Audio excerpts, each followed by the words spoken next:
Hello दोस्तों, कैसे हो? जिंदगी को सफर मानो तो मौज है, वरना यार समस्या तो रोज है। आज अपन इस वीडियो में बहुत इंपॉर्टेंट टॉपिक जो बहुत सारे बच्चों को पूरे साल पढ़ने के बाद में भी समझ में नहीं आता, लेकिन मैं आपको एक सिंप्लीफाइड वे में एक स्टोरी के साथ में आपको इस पूरे टॉपिक को आपके दिमाग में सेट कर दूंगा। इस टॉपिक का नाम है लेक ओपेरोन। लेक ओपेरोन का मतलब भी समझाऊंगा, ये क्या होता है, ये कहाँ पे होता है, कैसे होता है। पर इससे पहले आपको एक जनरल सी बात पता होनी चाहिए, तो लगभग बच्चों को पता है। नहीं पता है तो एक बार आपका 1 मिनट के लिए 2 मिनट के लिए रिवीजन हो जाएगा। ध्यान से सुनना। एक कॉन्सेप्ट चलता है मॉलिक्यूलर बेसिस ऑफ इनहेरिटेंस में, जेनेटिक्स में, मॉलिक्यूलर जेनेटिक्स में, जिसे अपन बोलते हैं सेंट्रल डोग्मा। सेंट्रल डोग्मा जो कॉन्सेप्ट है वो क्या बोलता है कि हर एक सेल में जेनेटिक मटेरियल डीएनए होता है। तो एक सेल जब डिवाइड कर रही होती है तो डिवाइड करने से पहले वो अपने डीएनए के मटेरियल को डबल करती है। तो एक प्रोसेस चलता है जिससे डीएनए से डीएनए बनता है। यहाँ पे एक एंजाइम काम करता है जिसे डीएनए पॉलीमरेज बोलते हैं। तो डीएनए से डीएनए बनने की प्रोसेस को या तो अपन बोल सकते हैं डीएनए रेप्लिकेशन, डीएनए अपने आप को रेप्लिकेट करता है, या फिर इसी प्रोसेस का नाम है कि डीएनए अपनी कॉपी बनाता है, डुप्लीकेट कॉपी। तो इसे अपन ऐसा भी बोल सकते हैं डीएनए डुप्लीकेशन। तो ये डीएनए डुप्लीकेशन भी इसे बोलते हैं। दूसरी बात फिर क्या होता है, डीएनए से आरएनए बनता है। डीएनए से सेल में, सेल के न्यूक्लियोलस में या फिर न्यूक्लियस में आरएनए बनता है, और आरएनए की बनने की प्रोसेस को, डीएनए से आरएनए की बनने की प्रोसेस को अपन बोलते हैं ट्रांसक्रिप्शन। ट्रांसक्रिप्शन प्रोसेस से डीएनए से आरएनए बनता है। यहाँ पे एक एंजाइम काम कर रहा है जिसका नाम है डीएनए डिपेंडेंट आरएनए पॉलीमरेज। क्या बोला मैंने? DNA dependent RNA polymerase. यहाँ पे एंजाइम काम कर रहा है जिससे ट्रांसक्रिप्शन से आरएनए बन जाता है। फिर प्रोसेस होती है कि एमआरएनए जब न्यूक्लियस से बाहर निकल के साइटोप्लाज्म में जो राइबोसोम होता है, जो प्रोटीन बनाता है, उसके पास में मैसेज लेके जाता है, तो कहीं ना कहीं प्रोटीन सिंथेसिस होती है। तो एक तरीके से जो भी ट्रांसक्रिप्ट लिखी गई थी उसका ट्रांसलेशन होता है, ट्रांसलेट होता है। तो ट्रांसलेशन प्रोसेस से क्या बनता है, सेल में, साइटोप्लाज्म में प्रोटीन बन जाता है। प्रोटीन बनने की प्रोसेस होती है। ये पूरा का पूरा part central dogma. Central dogma को थोड़ा मॉडिफाइड किया गया, और मॉडिफाइड वो एक वायरस के केस में किया गया जिसे अपन रेट्रो वायरस बोलते हैं। तो रेट्रो वायरस जब अपनी सेल में जाके अपना जेनेटिक मटेरियल, अपने जेनेटिक मटेरियल के साथ में जब वो फ्यूज करता है, तो उससे पहले क्या होता है, तो अब बोलते हैं कि वायरस में जो जेनेटिक मटेरियल वो आरएनए होता है। तो आरएनए क्या करता है, वो आरएनए अपनी सेल में जाता है तो पहले वो आरएनए से डीएनए बनता है, उल्टा प्रोसेस होता है। तो आरएनए से डीएनए बनने की प्रोसेस को अपन यहाँ पे ट्रांसक्रिप्शन बोलते हैं। तो इससे उल्टी प्रोसेस को अपन क्या बोल सकते हैं, रिवर्स ट्रांसक्रिप्शन। और ये रेट्रो वायरस में देखने को मिलता है। और इस प्रोसेस का दूसरा नाम एक और टेमेनिज्म भी बोलते हैं। इस प्रोसेस को क्या बोलते हैं, रिवर्स ट्रांसक्रिप्शन को टेमेनिज्म भी बोलते हैं। ये सेंट्रल डोग्मा था, ये आपको पता होना चाहिए इस कॉन्सेप्ट को समझने से पहले। इसके बाद में एक छोटा सा कॉन्सेप्ट और है जिसे आप सिस्टोनिक कंडीशन बोलते हैं। मोनोसिस्टोनिक क्या होता है, पॉलीसिस्टोनिक कंडीशन क्या होता है। देखो, आपने अभी तक जो सेल का टाइप पढ़ा वो पढ़ा प्रोकैरियोटिक सेल और यूकैरियोटिक सेल। प्रोकैरियोटिक सेल में क्या होता है, यूकैरियोटिक सेल में क्या होता है। प्रोकैरियोटिक सेल में कोई न्यूक्लियस नहीं होता। प्रोकैरियोटिक सेल में जो भी जेनेटिक मटेरियल होता है वो ऐसे ही साइटोप्लाज्म में पड़ा होता है, और उससे अपन कहीं ना कहीं न्यूक्लियोइड जरूर बोलते हैं। कि जहां पे जेनेटिक मटेरियल पड़ा हुआ है उसे अपन क्या बोलते हैं, न्यूक्लियोइड कंडीशन। यूकैरियोटिक सेल में प्रॉपर न्यूक्लियस होता है जिसमें बाइलेयर मेम्ब्रेन होती है, और उस न्यूक्लियस के अंदर जेनेटिक मटेरियल पड़ा होता है। अब देखो किस किस तरीके से कंट्रोल होता है। अपने यूकैरियोटिक सेल की मैं अगर बात करूं तो अपने जो डीएनए होता है उस डीएनए में बहुत सारी इंपॉर्टेंट इंफॉर्मेशन लिखी होती है। क्या सारा डीएनए काम का होता है? सारा डीएनए काम का नहीं होता है। जिस डीएनए पे जहां पे इंपॉर्टेंट इंफॉर्मेशन लिखी होती है उस वाले पार्ट को ही अपन काम का पार्ट मानते हैं। एक तरीके से वो डीएनए की फंक्शनल यूनिट होती है, और उसका नाम अपन जीन रख देते हैं। तो जीन अपन ने यहाँ पे नाम कि यहाँ से कोई ना कोई इंपॉर्टेंट इंफॉर्मेशन आगे जाके पास होने वाले, इसे जीन बोलते हैं, इसे भी जीन बोलते हैं, इसे भी जीन। तो अपने डीएनए में बहुत सारे जीन होते हैं। तो डीएनए में बहुत सारे जीन होते हैं। हर एक जीन एमआरएनए बनाता है। हर एक जीन एमआरएनए जरूरी नहीं है हर एक जीन एमआरएनए बनाए। हर एक जीन एमआरएनए बना सकता है, और जीन आरआरएनए बना सकता है। आरआरएनए प्रोटीन बनाने में हेल्प जरूर करता है, लेकिन आरआरएनए प्रोटीन नहीं बनाता है। टीआरएनए भी प्रोटीन नहीं बनाता, वो भी वो प्रोटीन बनने में हेल्प करता है। तो अगर जीन से एमआरएनए बनता है, जीन से एमआरएनए बनता है, जीन से एमआरएनए बनता है, तो एमआरएनए आगे जाके प्रोटीन बनवाएगा। ऐसा केस होता है। अपने डीएनए में एक जीन होता है, एक एमआरएनए बनता है, एक प्रोटीन बनता है। फिर दूसरा जीन दूसरा एमआरएनए बनाएगा, फिर दूसरी प्रोटीन बनाएगा। तीसरा जीन तीसरा एमआरएनए बनाएगा और तीसरी प्रोटीन बनाएगा। मतलब हर एक प्रोटीन फॉर्मेशन के लिए अलग अलग अपने पास में जीन होते हैं। एक तरीके से सेपरेटली कंट्रोल किया जा रहा है। जहां से जिस जीन से अपनी सेल में जिस जीन से प्रोटीन बनती है, जिस जीन से प्रोटीन बनती है, उस जीन को जीन तो बोलते ही बोलते हैं। उस जीन का एक दूसरा नाम है और उसे अपन बोलते हैं सिस्ट्रोन। क्या बोलते हैं? सिस्ट्रोन। तो एक जीन के लिए एक प्रोटीन, एक जीन से एक प्रोटीन, एक जीन से एक प्रोटीन, एक के लिए अपन वर्ड यूज करते हैं मोनो। तो अपने यूकैरियोटिक सेल में मोनोसिस्टोनिक कंडीशन मिलती है। और अगर इस जीन से आरआरएनए टीआरएनए बनता तो उसे अपन जीन ही बोलेंगे, उसे सिस्टोन नहीं बोलेंगे। सिस्टोन सिर्फ और सिर्फ उसी जीन को बोलेंगे जिससे प्रोटीन बनती है। ये बात मेरे हिसाब से आपको क्लियरिटी के साथ में समझ में आ गई होगी कि जीन से अगर प्रोटीन बनती है तो उस जीन को अपन सिस्टोन कंडीशन बोलते हैं। एक जीन से एक प्रोटीन बनती है, इसलिए मोनोसिस्टोनिक कंडीशन देखने को मिलती है यूकैरियोटिक सेल में, आपको समझ में आना चाहिए। लेकिन प्रोकैरियोटिक सेल के पास में आपने सुना होगा कि प्रोकैरियोटिक सेल में जो न्यूक्लियोइड होता है उसमें single circular double standard DNA होता है। क्या बोला मैंने? Single circular double standard DNA, मतलब एक ही डीएनए होता है। एक डीएनए पर एक सेल को कंट्रोल करने के लिए बहुत सारी प्रोटीन, बहुत सारे एंजाइम तो चाहिए। इसे सर्वाइव करने के लिए बेसिक मेटाबॉलिज्म की रिक्वायरमेंट तो होती है, तो मेटाबॉलिज्म में बहुत सारे एंजाइम की रिक्वायरमेंट होती है, बहुत सारे एंजाइम की रिक्वायरमेंट है। लेकिन यहाँ पे डीएनए तो छोटा सा है, तो डीएनए में जो जीन है वो भी लिमिटेड है। तो होता क्या है यहाँ पे जो भी ट्रांसक्रिप्शन यूनिट होती है उसमें प्रोमोटर टर्मिनेटर तो हर जगह ही होता है, यहाँ पे भी होता है, यहाँ पे भी होता है। तो अगर प्रमोटर टर्मिनेटर है तो इसमें जो जीन होती है, ये जो जीन होती है, ये एक जीन डिफरेंट है, ये एक जीन मान लेता हूं यहाँ से एमआरएनए बना रही है। इस एमआरएनए के डिफरेंट पार्ट से ये छोटे छोटे जितने भी पार्ट है, इन सभी पार्ट से अलग अलग टाइप की इंफॉर्मेशन जनरेट होती है। देखो, एक जीन से अलग अलग टाइप की इंफॉर्मेशन जनरेट हो रही है और सारी की सारी इंफॉर्मेशन अलग अलग टाइप की प्रोटीन बना रही है। तो मैंने यहाँ पे लिख दिया protein number first, second, third, fourth, ऐसे एक जीन से बहुत सारी प्रोटीन बन सकती है। अब मुझे बताना, जीन अगर प्रोटीन बनाता है उसे अपन क्या बोलते हैं? सिस्टोनिक कंडीशन बोलते हैं।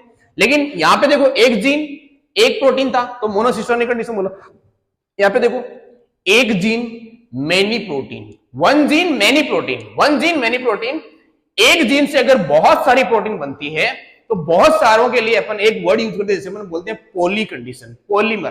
पॉलीमर नाम सुना होगा, पॉलीमर, एक से ज्यादा पॉली, तो पॉलीसिस्टोनिक कंडीशन यहाँ पे मिलती है कि एक जीन है, प्रोटीन बहुत सारी बनाता है, इसलिए ऐसी कंडीशन को अपन क्या बोलते हैं? पॉलीसिस्टोनिक कंडीशन। अगर ये बात आपको समझ में आ गई तो ये लेक ऑफ पेरोन तो मैं आपके दिमाग में एकदम साफ तरीके से, एग्जैक्टली सही तरीके से आपको दिमाग में सेट कर दूंगा। मेरी बात आप ध्यान से सुनते जाइएगा। अब मैं आपको इस लेक ऑफ पेरोन को सुनाने जा रहा हूं और इसकी एक स्टोरी है और एक स्टोरी मैंने बनाई है, और वो स्टोरी आप सुन लेते हैं तो लेक ऑफ पेरोन आपको जिंदगी में कभी परेशान नहीं करेगा। लेक ऑफ पेरोन से रिलेटेड जितने भी क्वेश्चन आपके सामने आएंगे, मैं गारंटी देता हूं 100% आप उन्हें सोल्व कर पाओगे। स्टोरी कुछ ऐसी है, स्टोरी है चार दोस्तों की। चार दोस्त कौन कौन है? दोस्तों के मैं नाम बोल देता हूं। एक तो मैं खुद ही हूं, तीन मेरे दोस्त हैं। एक दोस्त का नाम है राजू, एक दोस्त का नाम है रिचपाल, एक दोस्त का नाम है इद्रिस। तीन मेरे दोस्त हैं, एक मैं खुद हूं। हम चार दोस्तों की एक कहानी है और हम चार दोस्तों की कहानी बहुत ब्यूटीफुल कहानी है। उस कहानी को सुनाने के लिए हमने दो स्टोरी टेलर लेके आए। दो स्टोरी टेलर है और कहानी कब की है? कहानी बहुत पुरानी है, लेकिन स्टोरी टेलर लेके आए हैं इसलिए कहानी बहुत इंटरेस्टिंग है। तो इंटरेस्टिंग कहानी को आप ध्यान से सुनेंगे तो आपको मजा आएगा और ये टॉपिक भी समझ में आ जाएगा। तो हमने दो स्टोरी टेलर लिए हमारी स्टोरी सुनाने के लिए, और बात है 1961 की। 1961 की बात है, और बात कहां की है? बात तो यार सीकर की है। सीकर राजस्थान का एक डिस्ट्रिक्ट है जिसमें बहुत सारी नीट की तैयारी कराने वाली कोचिंग्स है वहां पे। तो आप वहां पे तैयारी करते होंगे या फिर कई बच्चे वहां के बारे में सुना होगा। तो चार दोस्तों की कहानी ऐसी है कि हम चार दोस्त साथ में पढ़ते थे, और चार ये जो 1961 में एक दो स्टोरी टेलर का नाम बता देता हूँ कौन कौन आपको स्टोरी बता रहा है। एक का नाम है जेकब और एक का नाम है मोनार्ड।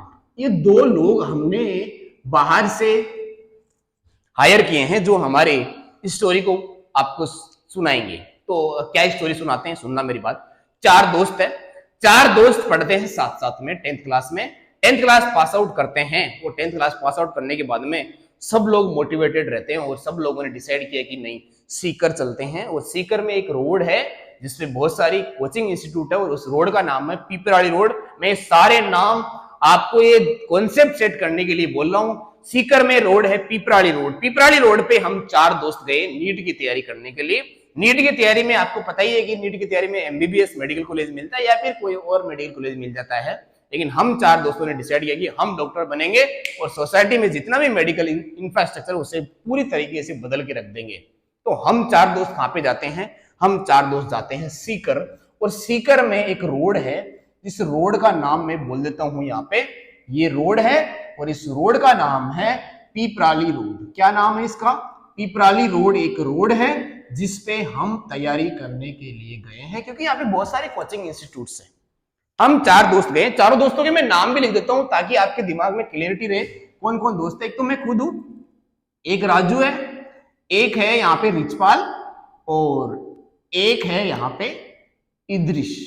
ये 4 दोस्त हैं हम मेरे, ये हम 4 दोस्त हैं। एक मैं लिख देता हूं, मैं खुद, मैं राजू रिचपाल इद्रिश, हम 4 दोस्तों ने डिसाइड किया कि सीकर चलते हैं, तैयारी करेंगे, पिपराली रोड पे चले गए।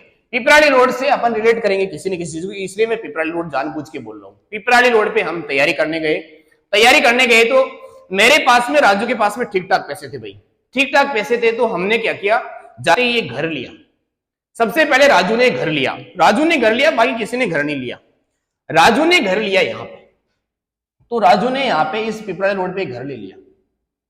इस पिपराली रोड पे राजू ने घर ले लिया। ये राजू का घर है, राजू का घर है।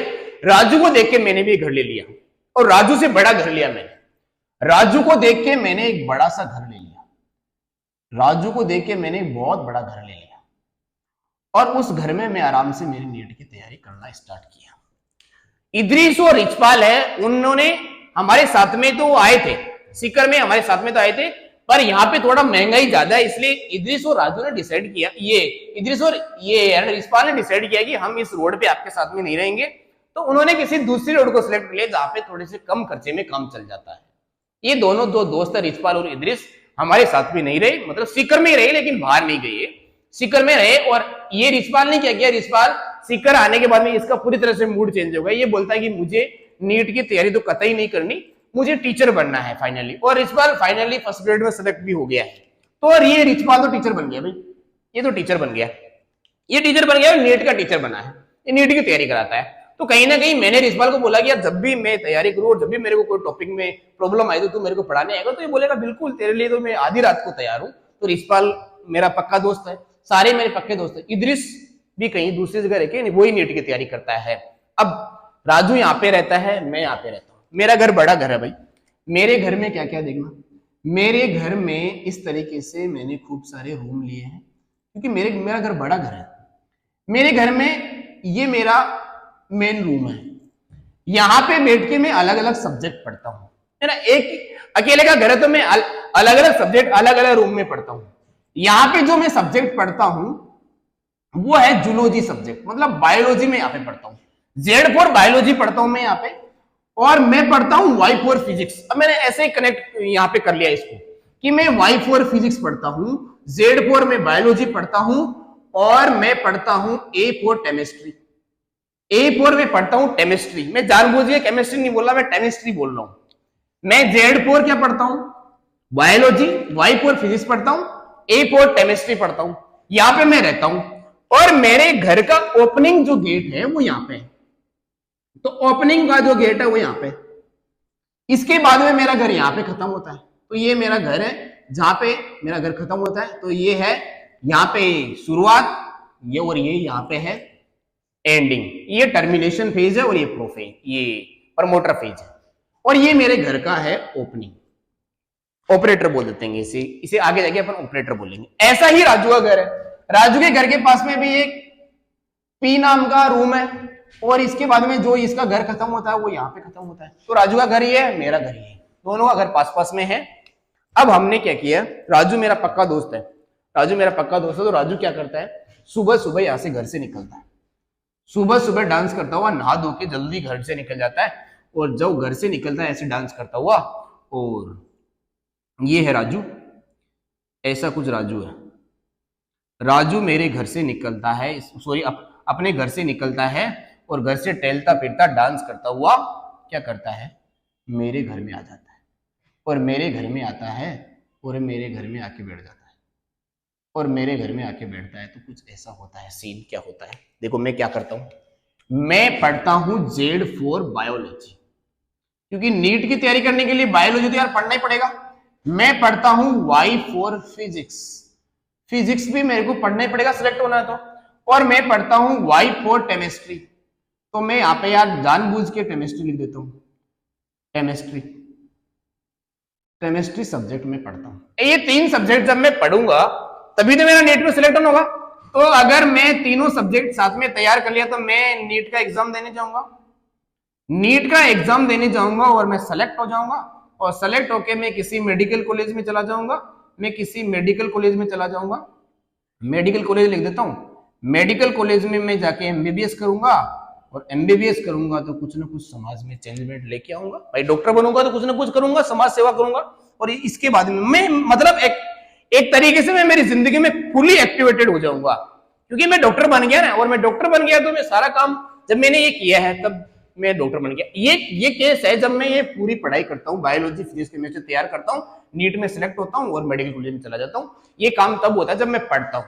लेकिन हुआ क्या है यार, राजू मेरा बहुत करीबी दोस्त है, और राजू का मन बिल्कुल नहीं करता है। राजू ने यहाँ पे रूम लिया और आराम से पढ़ा रहता है, लेकिन सुबह सुबह नहा धो के मेरे घर पे आ जाता है। मेरे घर पे आता है तो हम दोनों चाय पानी बनाते हैं।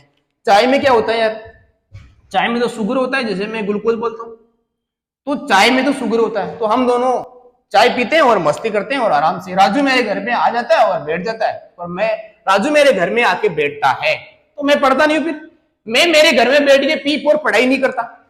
मैं मेरे घर में बैठ के पीप और पढ़ाई करूं तो मैं जेड फोर बायोलॉजी तैयार कर लूंगा, मैं वाई फोर फिजिक्स तैयार कर लूंगा, मैं ए फोर केमिस्ट्री तैयार कर लूंगा, और मैं नीट में सेलेक्ट हो जाऊंगा और डॉक्टर बन जाऊंगा। लेकिन हुआ क्या, राजू आया डांस करता हुआ मेरे घर में, तो मैं पी फोर पढ़ाई नहीं कर रहा। अब मैं पी फोर पढ़ाई नहीं कर रहा, पी फोर पढ़ाई मेरी नहीं हो रही, तो मेरी जेड फोर बायोलॉजी तैयार नहीं हो रही, मेरी जेड फोर ये वाई फोर फिजिक्स तैयार नहीं हो रही, मेरी ए फोर केमिस्ट्री तैयार नहीं हो रही, और मेरा नीट में सिलेक्शन नहीं हुआ, और मैं मेडिकल कॉलेज में नहीं जा पाया, और मैं डॉक्टर नहीं बन पाया। ऐसा हो गया 2 साल करते करते, ऐसा करते करते 2 साल हो गया। स्टोरी सुनाने वाले ये लोग हैं भाई, ध्यान में रखना। ऐसा करते करते हमने पिपराली रोड पे 2 साल निकाल दिए। पिपराली रोड पे हमने 2 साल निकाले, और 2 साल निकालने के बाद में घर वालों ने पूछा कि कर क्या रहे, नीट में सिलेक्शन क्यों नहीं हो रहा। तो घर वालों ने हमसे मेरे को फोन करके अच्छे से डांट पिलाई, या फिर मेरे पापा आके मेरे को बहुत जोर से डांट के गए कि क्या कर रहा है तू यहाँ पे, तेरे पे इतने सारे पैसे खर्च किए, तेरे को घर दिलाया है, उसके बावजूद तू तैयारी नहीं कर रहा, तेरा नीट में सिलेक्शन नहीं हो रहा, तू कर क्या रहा है यहाँ पे। तो मैंने पापा को बोला नहीं पापा, अब मैं सिलेक्शन करा के मानूंगा। तो मैंने डिसाइड किया कि अब सिलेक्शन कराऊंगा। लेकिन यार प्रॉब्लम ये है कि राजू को मैं डायरेक्टली बोल नहीं सकता कि तू मेरे घर नहीं आएगा, क्योंकि मेरा पक्का दोस्त है, तो राजू को मैं बोल नहीं पा रहा। तो मैं क्या करता हूँ, मैं मेरे दूसरे दोस्त का सहारा लेता हूँ, और मैं कॉल करता हूँ किसको, ट्रेनिंग ट्रेनिंग कॉल करता हूँ मैं इद्रिस को।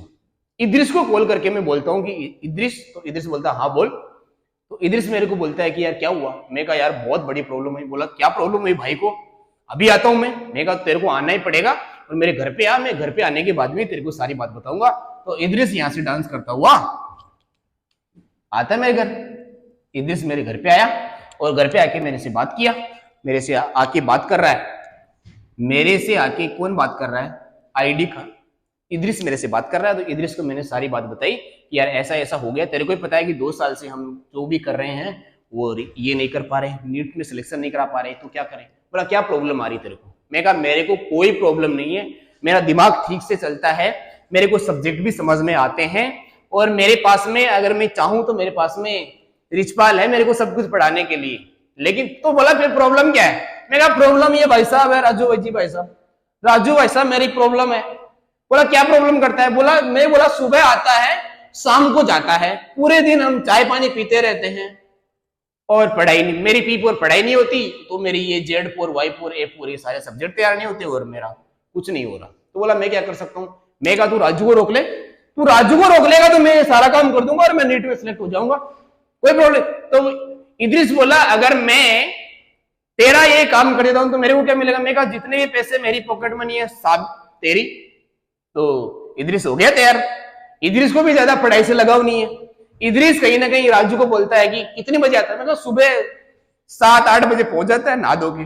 तो राजू आ रहा है घर पे, तो इद्रिस बोला कि कितने बजे, मेरे से टाइम पूछ लिया, और इद्रिस यहाँ पे बैठ गया बीच में, मेरे घर पे आके बैठ गया।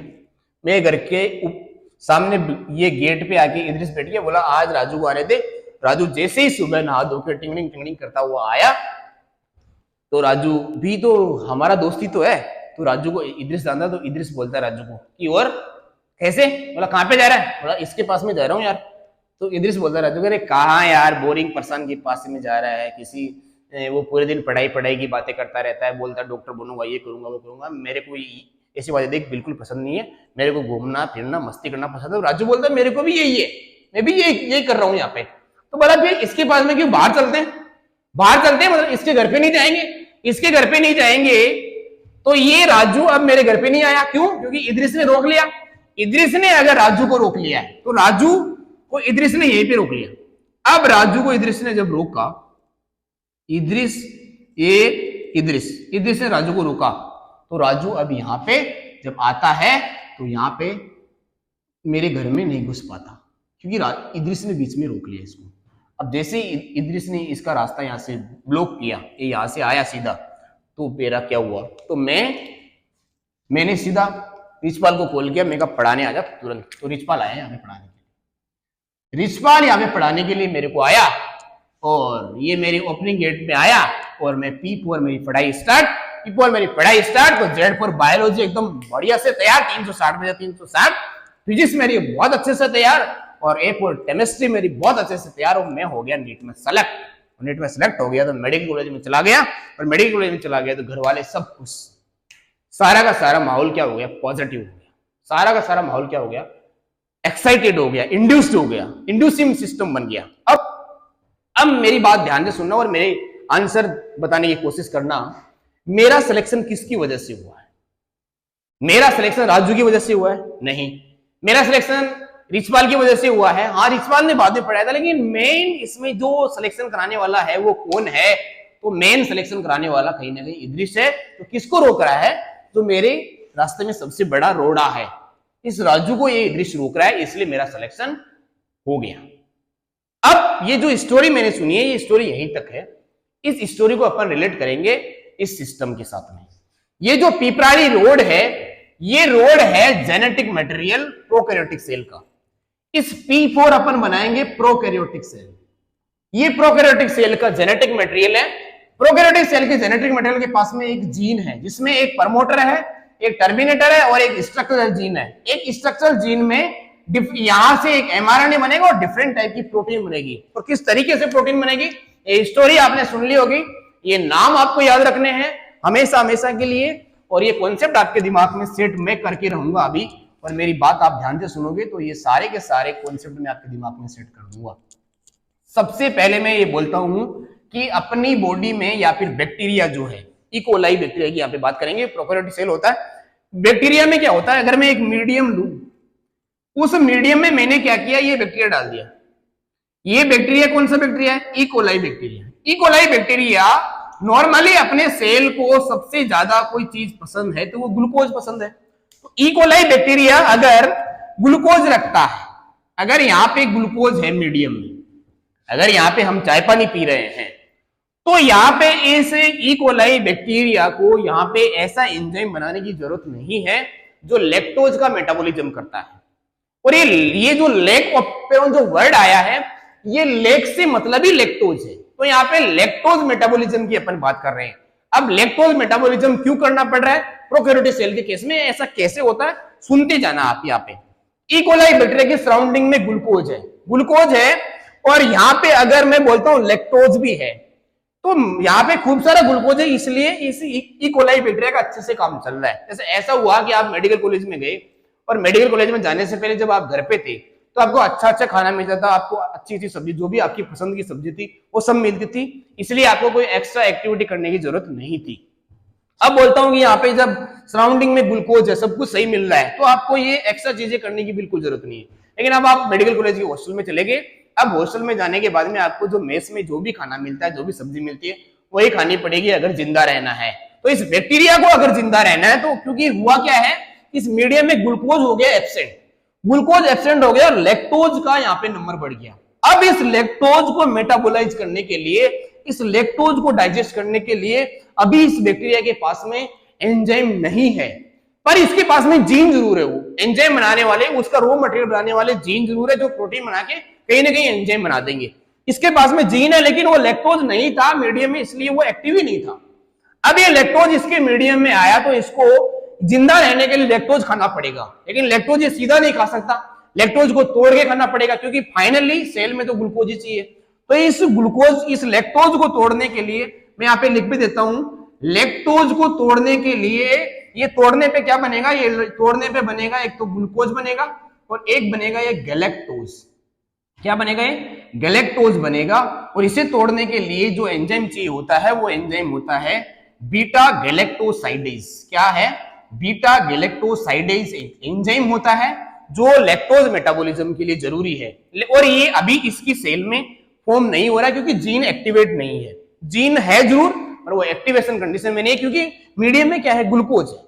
अब ग्लूकोज नहीं है, अब कौन आ गया, लैक्टोज आ गया। तो लैक्टोज आ गया तो इसके जीन को एक्टिवेट करना पड़ेगा। इसका मतलब शुरुआत में जब इस मीडियम में यहाँ पे ग्लूकोज था, जब इस मीडियम में क्या था, यहाँ पे जब मैं और राजू चाय पी रहे थे तब यहाँ पे सिर्फ और सिर्फ मीडियम में ग्लूकोज था और कोई प्रॉब्लम नहीं थी। हमें कुछ नहीं करना था, हमें सिर्फ और सिर्फ टाइम पास करना था। तो राजू जब यहाँ, तो ये जो जीन है, मेन जीन है, इसके साथ में एक जीन होता है जिसे हम रेगुलेटरी जीन बोलते हैं। और यहाँ पे एनसीईआरटी में इसे आई से लिखा हुआ है। आई का मतलब यहाँ पे इनहिबिटर है कहीं ना कहीं, तो इनहिबिटरी जीन है। तो आई से यहाँ पे इनहिबिटरी, मैं यहाँ से इसे रेगुलेटरी जीन लिख रहा हूं। ये रेगुलेशन करता है इस जीन के एक्सप्रेशन का। तो इस जीन को एक्सप्रेस होना है या नहीं होना है ये कंट्रोल करता है। तो मैंने बोला ना, यहाँ पे मेरा सिलेक्शन होना है या नहीं होना है कौन कंट्रोल करता है, राजू। राजू आता है तो नहीं होता है, और राजू नहीं आता तो सिलेक्शन होता है। अब देखो राजू यहां से निकलता है, रिप्रेशर जो जीन है, तो जीन क्या बनाएगा, एमआरएनए बनाएगा कि नहीं बनाएगा। लेकिन ये एमआरएनए कैसा एमआरएनए है, इस एमआरएनए को मैं बोलता हूं रिप्रेशर एमआरएनए। कैसा mRNA, refresher mRNA. Refresher mRNA क्या बना रहा है, रिप्रेशर प्रोटीन बनाता है। रिप्रेशर एमआरएनए रिप्रेशर प्रोटीन बनाता है। रिप्रेशर से आप राजू याद रख लेंगे, राजू से आर से रिप्रेशर प्रोटीन याद रख लेंगे। तो रिप्रेशर प्रोटीन क्या करता है, रिप्रेशर प्रोटीन यहां से चलता है और इस ऑपरेटर, हर एक प्रमोटर के पास में एक ऑपरेटर होता है जो उसे कहीं ना कहीं ऑपरेट करता है। तो ये रिप्रेशर प्रोटीन क्या करती है, इस ऑपरेटर के साथ में जाके चिपक जाती है। तो ये प्रमोटर अपना काम नहीं कर पाता, मतलब इस ऑपरेटर रीजन में आरएनए पॉलीमरेज अपना काम नहीं कर पाता और यहां से आरएनए नहीं बन पाता। और यहां से आरएनए नहीं बन पाता तो कोई ना कोई मतलब जीन का एक्सप्रेशन नहीं हो पाता। तो हो क्या रहा है, मीडियम में ग्लूकोज है, मैं इसे हटा रहा हूं, ये आपको समझ में आ गया हो क्या रहा है। अब मैं इसे पूरे इस बोर्ड को क्या मान लेता हूं, इस पूरे बोर्ड को मैं इकोलाई सेल की बैक्टीरिया का अंदर का कंडीशन मान लेता हूं। इसके बाहर सराउंडिंग में क्या है और इसके अंदर क्या चलेगा। तो रिप्रेशर प्रोटीन यहां से चलती है जब मीडियम में ग्लूकोज चलता है। तो ग्लूकोज चलता है तो ये यहां से रिप्रेशर प्रोटीन इसके साथ में चिपक जाती है और ये इसे इस सिस्टम को क्या रखती है, हमेशा ऑफ कंडीशन में रखती है। इस पूरे जीन सिस्टम को क्या रखती है, ऑफ कंडीशन में रखती है। तो शुरुआत में ये जो लैक्टोज का जो जीन होता है ये कैसे रहता है, ऑफ कंडीशन में रहता है। अब मीडियम से हटा दिया गया ग्लूकोज, मीडियम से ग्लूकोज हटाया तो कौन आया, इद्रिस आया। इद्रिस का एक शॉर्ट नाम है जिसे मैं ऐसे शॉर्ट में लैक्टो बोलता हूं। तो इद्रिस आया, इद्रिस कौन आया, तो यहां पे आया लैक्टो। तो यहां पे आ गया है लैक्टो, लैक्टो यानी लैक्टोज। लैक्टोज आया मीडियम में। तो लैक्टोज क्या करता है, इस प्रोटीन के शेप को चेंज कर देता है, इस प्रोटीन के शेप को चेंज कर देता है। मीडियम में जब लैक्टोज आता है तो प्रोटीन की ऊपर ये बाइंड कर जाता है और इसकी शकल सूरत बदल देता है। इसकी शकल सूरत बदलता है तो ये कहीं ना कहीं इस ऑपरेटर रीजन पे बाइंड नहीं कर पाता, और इस ऑपरेटर रीजन पे बाइंड नहीं कर पाता तो क्या होता है, तो यहां पे इस सिस्टम पे एक्टिवेट हो जाता है रिचपाल, जिसे अपन बोलेंगे आरएनए पॉलीमरेज। क्या बोलेंगे, आरएनए पॉलीमरेज। आरएनए पॉलीमरेज क्या है और ये किस पे डिपेंडेंट रहेगा, इसे मैं बोलूंगा डीएनए डिपेंडेंट आरएनए पॉलीमरेज। ये डीएनए पे डिपेंडेंट है, ये डीएनए का पार्ट है और इससे क्या बनेगा, आरएनए। और इससे क्या बनने वाला है, जब ये आरएनए काम करेगा तो यहां से बनेगा एक एमआरएनए, और इस एमआरएनए से क्या बनेगा आगे जाके, इस एमआरएनए के इस पार्ट से, शुरू वाले पार्ट से बनेगा, यहाँ पे मैंने क्या बोला था, जेड फॉर बायोलॉजी, यहां से क्या बनेगा, बीटा गैलेक्टोसाइडेज। यहां से क्या बनेगा, बीटा गैलेक्टोसाइडेज। और इस आगे वाले पोर्शन से क्या बनेगा, इस वाले पोर्शन से बनेगा यहाँ पे वाई फॉर फिजिक्स बोला था मैंने, तो यहां से बोला, यहां से बनेगा परमिएज। यहां से क्या बनेगा, पी फॉर परमिएज, P for physics, P for परमिएज। ए वाले, इस वाले पार्ट से यहां से बनने वाला है ए फॉर केमिस्ट्री, तो यहां से बनेगा ट्रांस एसिटाइलेज। यहां से क्या बनेगा, ट्रांस एसिटाइलेज। ये तीन एंजाइम यहां से बन जाएंगे, मतलब ये जो एमआरएनए आगे जाके जो प्रोटीन बनाएगा उससे ये तीन टाइप के एमआरएनए बन जाएंगे। इसका मतलब हुआ क्या है, जब ये लैक्टोज इस मीडियम में आया है तो इसको यहां से ब्लॉक कर दिया है और ये सिस्टम क्या हो गया है, ऑफ से क्या हो गया, ऑन हो गया। इसको, इस लैक्टोज को मैं क्या बोलूंगा, इस लैक्टोज ने ही तो इसे आके रोका है, इसे तो इस सिस्टम को आके इंड्यूस किया है। तो एक तरीके से जो लैक्टोज होता है, जो लेक ओपेरॉन होता है, वो शुरुआत में ऑफ कंडीशन में होता है और ये लैक्टोज इसको आके इंड्यूस करता है, इसलिए इसे इंड्यूसिबल सिस्टम भी बोलते हैं। ये इंड्यूसिबल सिस्टम है, ये एक तरीके से इसका पॉजिटिव कंट्रोल है। पहले नेगेटिव कंट्रोल, पहले ये नेगेटिव था, ये पहले माहौल नेगेटिव तो था, सिलेक्शन नहीं हो रहा था, नेगेटिव माहौल है। अब ये जो लैक्टोज आया है जिसकी वजह से इसे प्रमोशन मिला है, तो ये पी पर पढ़ाई करता है तो ये सारा काम हो जाता है। सारा काम होता है तो क्या बनता है, यहां से ये एंजाइम्स बन जाते हैं और ये सिस्टम क्या हो जाता है, इंड्यूस्ड हो जाता है। तो इस सिस्टम को इंड्यूस करने वाला है कौन, लैक्टोज। तो लैक्टोज जब मीडियम में आता है तो सिस्टम क्या होता है, एक्टिव होता है। तो बीटा गैलेक्टोसाइड परमेज ट्रांसएसिटाइलेज बनता है। और अगर मैं तुम्हें बोलूं कि ये बैक्टीरिया है, इस बैक्टीरिया में ये जीन एक्टिवेट हो रहा है, तो मुझे एक बात बताना, इन सभी बैक्टीरिया के काम क्या है, इन सभी एंजाइम से काम क्या है। तो मैंने बोला इसके अंदर चला गया है, इसके अंदर चला गया है लैक्टोज चला गया, मीडियम में क्या है लैक्टोज। लैक्टोज को कन्वर्ट करना है किसमें, ग्लूकोज में, क्योंकि सेल को कहीं ना कहीं ग्लाइकोलाइसिस प्रोसेस में ग्लूकोज ही चाहिए होता है। इसके बाद में यहाँ पे गैलेक्टोज बनेगा, तो क्या होगा, इसको इसमें कन्वर्ट करने के लिए जो एंजाइम चाहिए होता है वो चाहिए होता है बीटा गैलेक्टोसाइडेज। बीटा गैलेक्टोसाइडेज इस लैक्टोज को ग्लूकोज और गैलेक्टोज में कन्वर्ट कर देगा। तो परमेज क्यों बना है, परमेज से मतलब है परमिएबिलिटी। इस बैक्टीरियल सेल में लैक्टोज अंदर जाना तो चाहिए, जिंदा रहने के लिए खाना तो खाना पड़ेगा, चाहे इसे पसंद है चाहे नहीं है। बैक्टीरिया को पसंद था ग्लूकोज, जो अभी मीडियम में नहीं है। जैसे आपको पनीर की सब्जी पसंद है लेकिन अभी हॉस्टल में नहीं मिल रही है, तो खाना तो पड़ेगा हॉस्टल में जो बना, तो हॉस्टल में जो बना है वो ये बना है, ये खाना पड़ेगा। तो ये एंजाइम आपको चाहिए, पर ये खाना खाने के लिए परमिशन, तो यहां से कहीं ना कहीं आपको यहां से इसे एंटर करवाना पड़ेगा। तो इसके लिए ये एंजाइम चाहिए होगा जिसे अपन बोलते हैं परमेज। बहुत बढ़िया, दो एंजाइम के बारे में मेरे को काम पता चल गया। तीसरा जो ट्रांसएसिटाइलेज है, एनसीईआरटी में साफ साफ लिखा हुआ है कि इसका फंक्शन ही नहीं पता, पर मैं आपको बता देता हूं फंक्शन। नॉर्मल केस में अगर हायर लेवल की बुक्स आप पढ़ेंगे तो आपको कहीं ना कहीं ऐसा आइडिया लगेगा कि गैलेक्टोज जो है वो ग्लूकोज में कन्वर्ट करने का जो काम है वो ट्रांसएसिटाइलेज करता है। ऐसा कुछ फंक्शन आएगा, अगर इन फ्यूचर इसका फंक्शन बताएंगे कोई, तो ट्रांसएसिटाइलेज मेरे हिसाब से काम करता है, गैलेक्टोज को ग्लूकोज में कन्वर्ट करता है और ग्लूकोज इस इकोलाई सेल के सेल प्रोसेस में जाके ग्लाइकोलाइसिस पाथवे में ये इन्वॉल्व हो जाता है। देखो क्या हुआ है।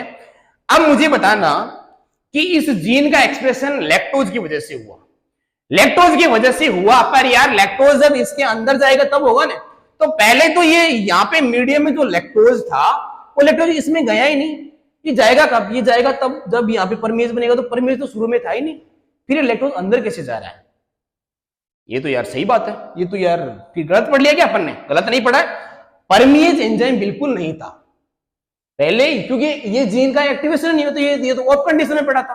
ऑन तो अब हुआ लैक्टोज आने के बाद में, तो लैक्टोज यहां से पहले जाएगा कैसे, फिर इस सिस्टम को एक्टिवेट कैसे करेगा और ये परमेज कैसे बनेगा। तो परमेज यहां से इसे परमिशन देगा तभी तो अंदर जाएगा, तो परमेज तो है ही नहीं, फिर ये बनेगा फिर ये बनेगा, ऐसा क्या सीन है।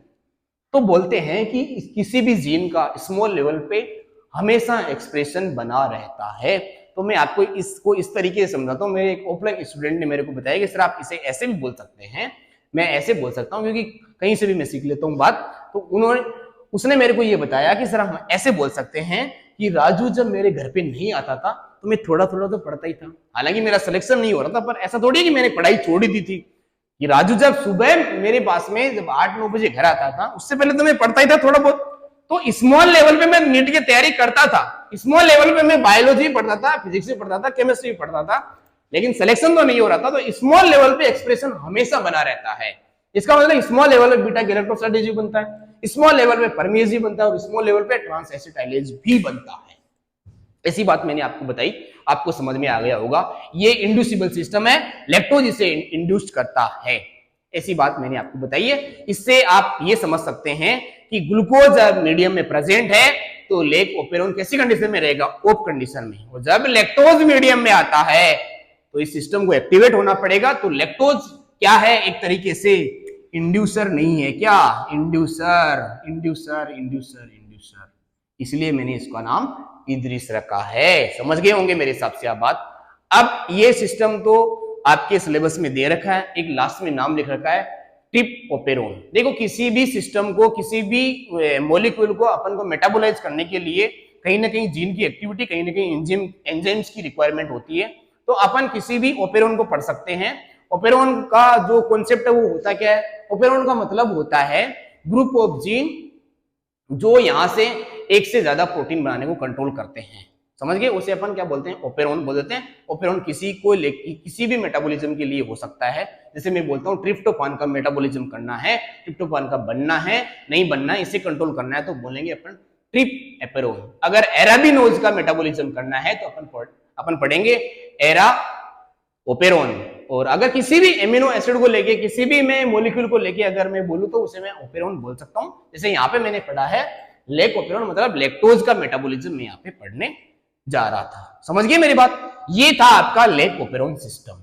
लेक ओपेरोन सिस्टम शुरुआत में ओप रहता है, फिर इसे इंड्यूस किया जाता है, ऐसा होता है। ट्रिप एपेरोन जो है वो शुरुआत में क्या रहता है, मैं यहाँ पे बता देता हूँ आपको, ध्यान से सुनना मेरी बात। ट्रिप एपेरोन के केस में ये बोलता है कि अगर इकोलाई बैक्टीरिया है, अगर मैं बोलता हूं कि यहाँ पे इकोलाई बैक्टीरिया नॉर्मल लेवल पे ट्रिप्टोफान बनाता रहता है, तो यहाँ पे ट्रिप्टोफान बनता रहता है, ट्रिप्टोफान नॉर्मल लेवल पे फॉर्म होता रहता है, इसका मतलब मीडियम में ट्रिप्टोफान है।